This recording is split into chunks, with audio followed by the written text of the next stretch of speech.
Hi, welcome back to my channel. Now, our tastes change over the years, don't they? Sometimes there's a writer that we come across when we're younger and we find them a bit boring or a bit dull. But as we get older, we get more interested in their themes and their ideas. There are other writers who we're really enthusiastic about when we're young, but as the years go on, we go off their work. Take Stephen King. Now, like pretty much everyone in the known universe, I think, I went through a Stephen King phase when I was very young. I started reading Stephen King when I was about 10 years old. I was reading horror novels from about the age of 9. I remember vividly reading The Amityville Horror, which is supposedly the sort of documentary account of what happened at Amityville, where this family moved into a house, and 1 month later, due to terrible hauntings, they had to flee, taking nothing with them, sort of thing. And I read that when I was about 9 years old. And I started reading Stephen King when I was 10. And I was reading Carrie and Cujo and Firestarter. I remember vividly, I was in the car with my mum on holiday reading Carrie. And I turned to my mum and said, "Mum, what's menstruation?" And she goes, "I don't think you should be reading that book, Michael." I remember that very vividly. So I had a huge phase of reading Stephen King. He was my favourite horror writer for ages. But as I got into teenagehood, I stopped reading Stephen King for two reasons, really. The first was that I suddenly realised that he wasn't a very good writer, that his writing was quite sloppy and it was quite baggy. He wasn't, his plots weren't very tightly constructed and they had all sorts of diversions, and a lot of it was like sort of crappy soap opera, which I suppose some people enjoy, but it kind of got on my nerves. I didn't think his prose style was very interesting. I was starting to discover more literary writers by this point, and I kind of went off it a bit. And the other reason was that there's something a bit unpleasant about Stephen King, isn't there? I always thought there was rather the way he talked about his characters and their sex lives and their affairs, and I don't know, it sort of struck me as being a bit unpleasant and a bit sort of scurrilous. Not as bad as is it James Herbert, the British horror writer? I mean, his books are horrible. Not in a good way, in a bad way.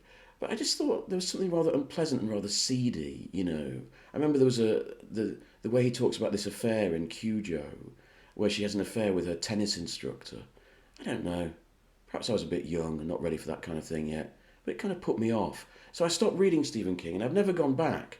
And I've always found watching films of Stephen King, there's been many adaptations of Stephen King on cinema, and I always find that the ones I like the most are the ones where the director imprints their personality more than Stephen King's personality. So I'm thinking about Stanley Kubrick in The Shining, David Cronenberg in The Dead Zone. Um, rather than, for example, Christine, where Stephen King's personality is stronger than John Carpenter's personality in the film. Same with Pet Sematary.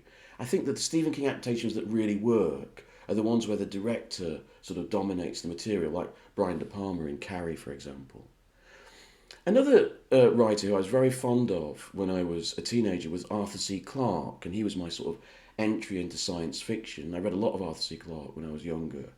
And again, I stopped reading him before I went to university, really, because I realised that he wasn't a very good writer. His prose was really ordinary and a bit flat and a bit mundane. And the ideas were not strong enough or original enough to sustain my interest. I still think Rendezvous with Rama is the best first contact novel for those who are not science fiction fans. First contact means books about humanity meeting aliens for the first time. And Rendezvous with Rama is a very good novel, actually, about this huge cylinder rolls through space into our solar system.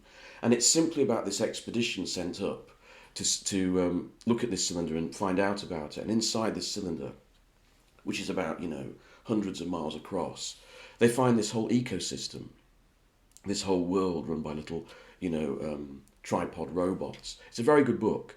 But apart from that, I found that Arthur C. Clarke was not the great writer he was billed as. And later, it kind of put me off science fiction altogether, actually. And later, I would find other science fiction writers who were far better writers, and as well as having good ideas. At university, one of the writers I discovered was William Burroughs. And I read a book called Cities of the Red Night. I tried Naked Lunch. I struggled with it. I wasn't terribly interested in drugs. I was a very dull, student. But I read Citizens of the Red Knight, and that blew my mind. It was one of my first encounters with postmodernism.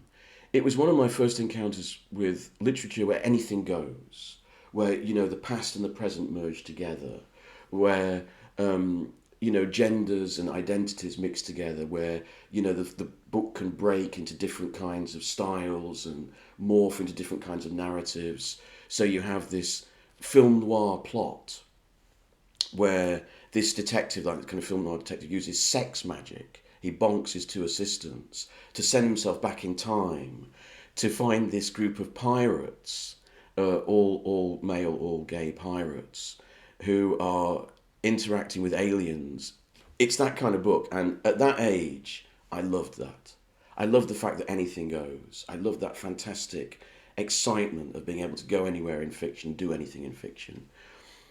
It took me a long time to get around to reading the sort of second book in this trilogy, one of his later trilogies, The Place of Dead Roads.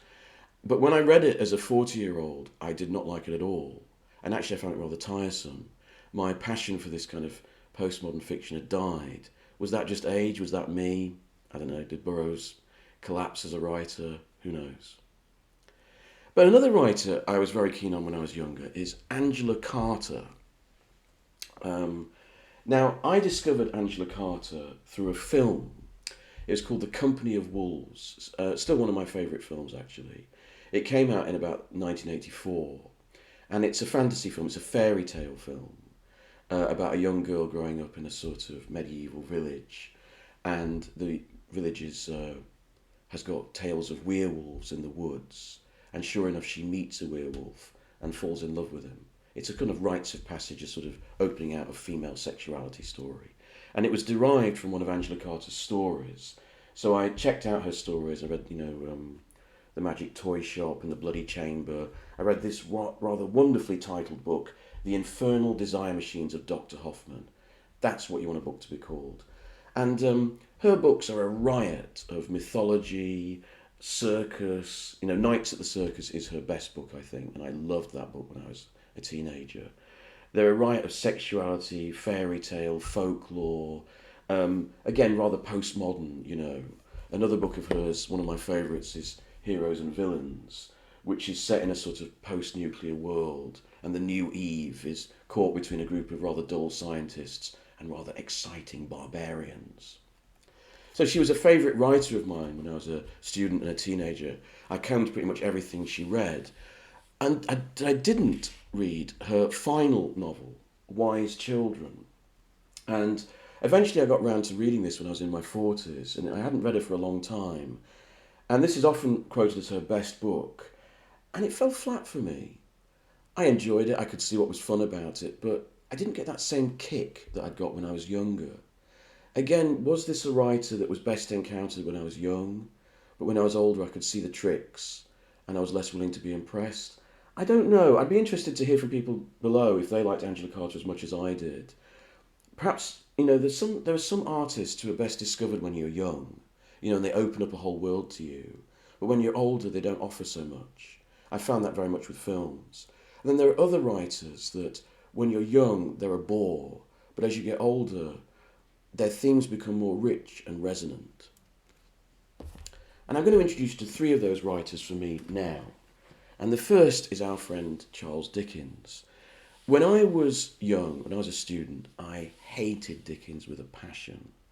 He was a moralistic bore to me with his silly beard. And I hated all that stuff. He had these very, pathetic little heroines, who were the moral centre of his book and weren't at all realistic. And he had all these kind of grotesques, like Mr. Fizzywig and Mr. Blog and Mrs. Tiddletits or something. I don't know. It used to get on my nerves. I used to hate that stuff. And now I've kind of got the trick of Dickens.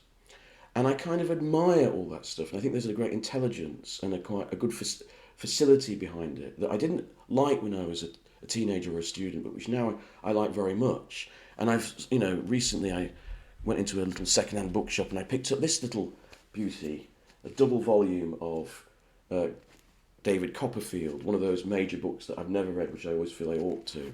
Really lovely old edition. Look at that, lovely, lovely pages. There he is, with his beard. And I got into reading Dickens, and what I realised about Dickens is this.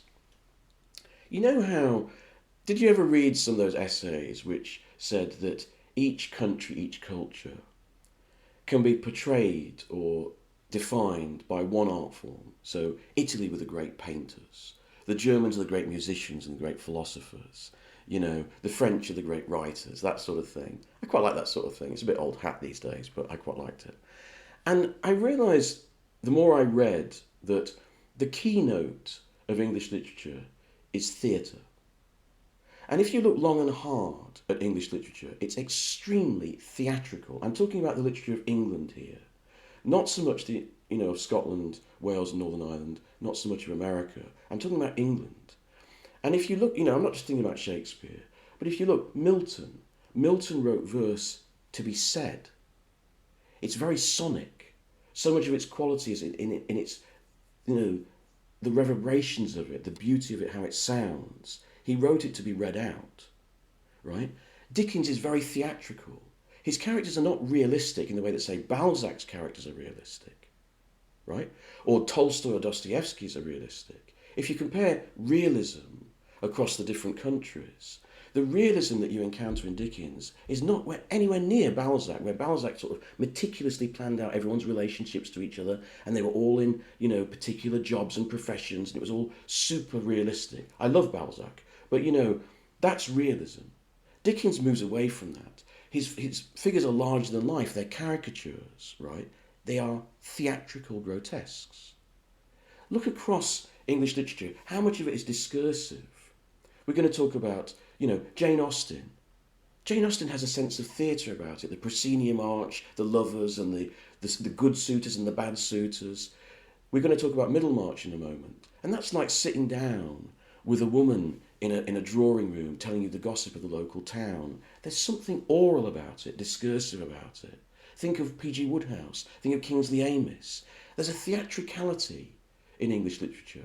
And that's what I didn't get when I was younger, and how I came to appreciate Dickens when I was older. He writes in a theatrical style, and once you understand that, when you think about Oscar Wilde as well, once you understand that, you kind of, it sort of makes the experience richer, right? If you're looking at it as I was, as a sort of counterpart to Balzac or Dostoevsky or Tolstoy, who admired Dickens, it doesn't really work. But if you see that he's working on a theatrical key, then it becomes really interesting. Another writer that I didn't get when I was younger was Evelyn Waugh. Evelyn Waugh's intensely cold, brittle, upper middle class humour didn't suit me at a young age. I struggled with black humour a bit when I was younger. Ironically, it was this book, his second book, which is very much a very silly, frivolous book about the bright young things of the 1920s, Vile Bodies. This was the book that changed me when it came to Evelyn Waugh. I sort of slept through the book, and I didn't much enjoy it. It was a bit too sort of, cocktail party wit for me. And then I came to the ending. And the ending, for those people who've read it, it's a very frivolous, silly ending, where a young woman, a bit of a flighty young blonde, ends up in a car in a First World War battlefield with a general and a man who falls asleep. And it ends with the general sort of pulling down the windows and looking forward to a bit of hanky-panky with this woman. And it's such a grotesque, horrible, cynical ending that it made me reflect back on the whole book. That this very sort of chipper, upbeat, book about pretty young things, it actually made me see that Waugh's vision of it, though it was comic, was intensely dark, really. Underneath all the fun, there was a very bleak vision and a very corrosive, acid vision of this Britain. And it was one of those endings in a book that made me rethink my whole feelings about the book, and sort of made me see that it was working in a completely different way than I'd originally saw. And I really admired that. And it turned me on to his books a lot. And after that, I started to understand where Waugh was coming from. So when I read things like The Ordeal of Gilbert Pinfold, which I've spoken about before in another video, it really made me appreciate it more. right? Brideshead Revisited is still my favourite Evelyn Waugh book because it's so beautifully written. But I came to appreciate war more generally. And finally, I think the writer that I've most come to appreciate in my age is George Eliot. I had to read George Eliot as part of my literature course at university. There's a lovely illustrated edition of Middlemarch. And we were given Adam Bede to read as our set-piece novel. God, I was bored. Oh my God, I was crawling the walls with boredom. I would read anything at all to get away from it. I don't know how I finished the damn thing. I was so bored. But, in recent years, as I got a bit older, a bit more time on my hands, I decided to sort of put down a little list of books that I've never got round to reading and thought I ought to. I've never read Vanity Fair. I've never read War and Peace all the way through. I've never read Moby Dick. Never read David Copperfield. I know, it's shameful, isn't it? So I thought, well, I ought to start. And I started with Middlemarch. George Eliot's Middlemarch. And it's a very long book. This is a beautiful version that was given to me by my mother with some excellent illustrations, none of which I can find now to show you. And I've made a little rule to myself. This is a 900-page book. And I said, okay, Mike, you don't have to read it all if you're not enjoying it. I made myself a 100-page rule. You read the first 100 pages. If you're not involved in it, then you don't have to read any further. And I've kept that rule for every subsequent book I've ever read, right? I couldn't put it down. It is not a dynamic book. It is not a fast-moving book. It's extremely slow. And I know many people will find it very dull. It's about life in a typical English town around the 1830s, 1840s, a time of political change and reform. And it follows basically 3 couples, right? And the main character is Dorothea, who is an idealistic young woman who, because of her ideals, makes the wrong choice in a marriage. She marries a man who's much older than her, a rather dull, sort of intellectual type, and their marriage goes very badly wrong. And that's kind of like the key stone of the book.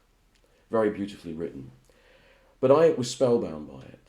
As I said before, it's like being taken into a drawing room in a country mansion, and the lady of the manor telling you all the business of the people, with great knowledge and acuity and wisdom. It's like Jane Austen, but with a bit more depth and profundity, I think, and a bit more sort of worldly wisdom. And what I find so incredible about Middlemarch and why so many people admire it is the psychology of the characters and the understanding of men and women, the way they deceive themselves about what they want and what they need and what they really want and what they really need, and how they interact with each other. I don't think I've read anything better in literature. She is the great psychologist of men and women and couples. Brilliant observer of the way people's morals and their ideas about themselves clash with reality and contingency. There's a wonderful character called Bulstrode, he's one of the great men of the borough, he's a great self-made man, but he's got a past. And he thinks of himself as this kind of moral, pillar of society, but his past is catching up with him. And instead of hating him or seeing him as a hypocrite, Eliot records all the things that are horrible about his character, but also shows you that there is truth in his morality. There is truth in the love for his wife. And that's what makes this book so painful and so moving. Each of the people, you sympathise with them. They can be foolish, they can be horrible, but you sympathise with them, you understand them. It's one of the great novels of understanding of human beings, one of the great human novels. And I love it to pieces. If I'd read it when I was about 20, I'd have been bored out of my skin, right? I wanted William Burroughs. I wanted, adventures, in pirate hyperspace. But this book now, as an older man, I find absolutely extraordinary. And I could recommend it to absolutely everyone watching this channel. It's beautiful.